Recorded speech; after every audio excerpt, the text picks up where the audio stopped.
Oh, 3-speed doors or 2-speed?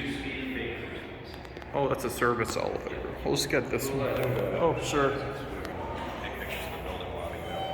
Yeah.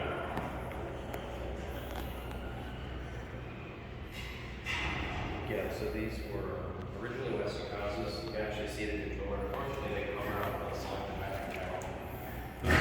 This is a Westinghouse select-o-matic. Nice. Okay. Alright, we'll get this one here.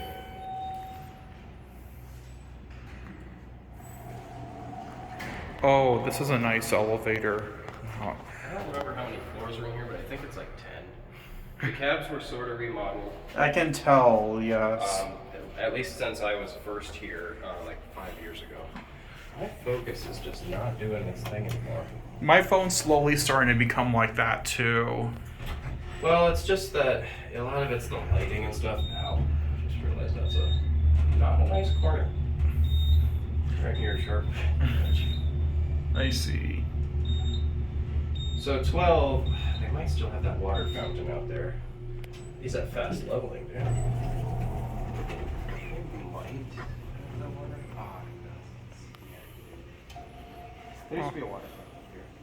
But I see. This lobby is original, and a lot of what's in here is retail. Oh, nice. We don't really need to walk around. Yeah, let's just get off at 1. I don't really have that much battery left, so I kind of want to get the stores the most. Okay. I know, I'm a department store enthusiast, as you know. Alright, that's fine. This is like my 3rd time recording this one recently. I don't usually... I re-recorded here by accident once, not knowing I hadn't been here. I was like, wow, this building's cool. Never been here. And then when I posted it, I realized it was a duplicate. I see. Now we're stopping. Hello.